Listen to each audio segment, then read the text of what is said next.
وعلى الذين يطيقونه فدية طعام مسكين فمن تطوع خير فهو خير له وأن تصوموا خير لكم إن كنتم تعلمون। معزز محترم মুসাল্লিয়ান কিরাম, প্রশংসা সেই একমাত্র আল্লাহ রাব্বুল আলামিনের জন্য, যিনি আমাদেরকে আজকে দ্বিতীয় রোজা পালন করার জন্য তারাবি পড়ার ক্ষমতা ও তৌফিক দান করলেন। সেই আল্লাহর সংক্ষিপ্ত তারিফের পর দরুদ ও সালাম অবতীর্ণ হোক আমাদের শেষ নবী জনাবে মুহাম্মদ রাসূলুল্লাহ সাল্লাল্লাহু আলাইহি ওয়াসাল্লামের উপর। প্রিয় উপস্থিতি, আজকে দারসে কোরআন হবে। যে আয়াতটি আমি পরিবেশন করেছি এটি সূরা আল বাকারার 184 নম্বর আয়াত। আল্লাহ রাব্বুল আলামিন এই আয়াতের মাঝে কয়েকটি কথা ব্যক্ত করেছেন। তার মধ্যে একটি কথা বলেছিলাম জুমার খুতবাতে, সেটি স্মরণে আছে আশা করি। আল্লাহ রাব্বুল আলামিন বলেন আইয়াম মা'দুদাত, কতগুলি দিনের রোজা তোমাদের উপরে আমি ফরজ করেছি। আইয়াম মা'দুদাত ফামান কানা মিনকুম মারিদান, এই কতগুলি দিন। আর কতগুলি দিন কেন আল্লাহ বললেন না যে 30 দিন কিংবা 29 দিন?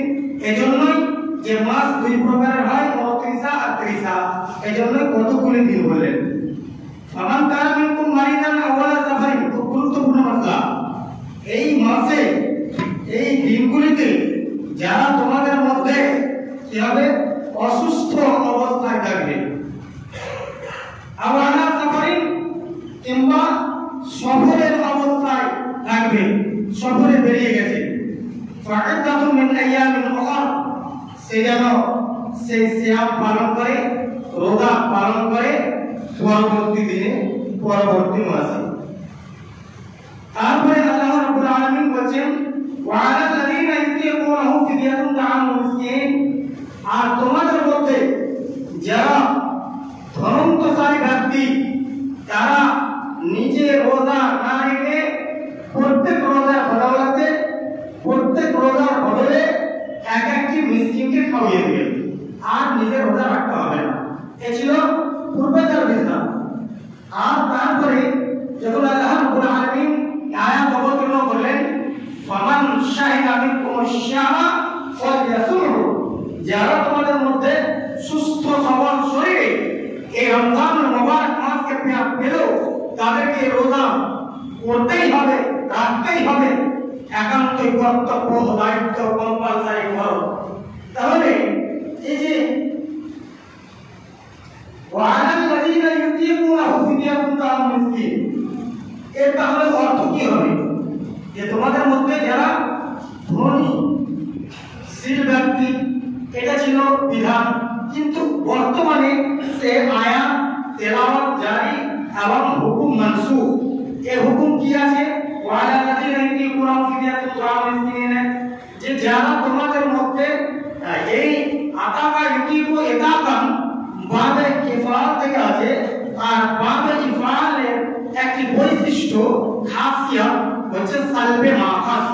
সালবে মাখাস মানে শক্তি ছিন্ন করে নেওয়া, এমন বৃদ্ধ অবস্থায় পৌঁছে যাওয়া যার আর জওয়ানির আশা করা যায় না, এমন অসুস্থ অবস্থায় পৌঁছে যাওয়া যার সুস্থতা কামনা করা যায় না।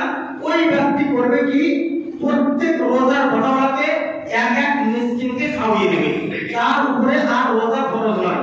অর্থাৎ যারা এমন অসুস্থ অবস্থায় আক্রান্ত, যাদের সুস্থতা কামনা করা যায় না, আশা করা যায় না, দিনে 5 বার 7 বার 10 বার ঔষধ পান করছে, আর তার সাথে সাথে 20 বার 25 বার তাকে পানি পান করতে হচ্ছে, এ সমস্ত ব্যক্তিরা করবে কি, প্রত্যেক রোজার বদলে এক এক মিসকিন খাওয়িয়ে দেবে। এটাই বিধান।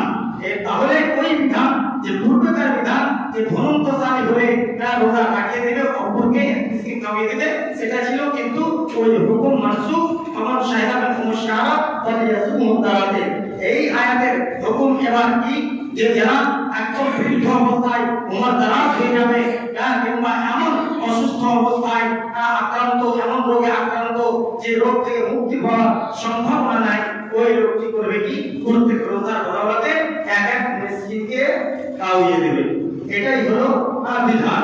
অনেকেই আমাদের মধ্যে এরকম রোগাক্রান্ত লোক আছেন, বৃদ্ধ মানুষ আছেন, যিনারা রোজা রাখতে পারেন না। তো রোজা রাখতে পারেন না, কিছুদিন পর যখন 1 বছর পর বা 6 মাস পর মারা যাবে, তখন ওই হাদিসের উপরে পালন করবে, আমল করবে যে রোজা রাখতে পারেনি তোর আহলে ওয়ায়ালকে রেখে দিতে হবে। এই কথাটি নয়। একটা সুস্থ মানুষ অসুস্থ হয়েছিল, তারপরে সুস্থতার আশা ছিল বা কামনা করা যায়, সে জওয়ান মানুষ, সেই সময় রোজাটি তার ছুটেছে আর তারপরে মারা গেল, ওই রোজাটি পালন করবে তার আহলে ওয়ায়াল। কিন্তু লাগাতার জানছে যে 2 বছর থেকে এই লোকটি রোগাক্রান্ত, গত বছর রোজা রাখার ক্ষমতা রাখেনি, এবছর রোজা রাখতে পারবে না, এরকম লোক করবে কি প্রত্যেক রোজার বদৌলতে এক এক মিসকিনকে খাওয়িয়ে দেবে। এটাই হচ্ছে শরীয়তের বিধান, আল্লাহর বিধান।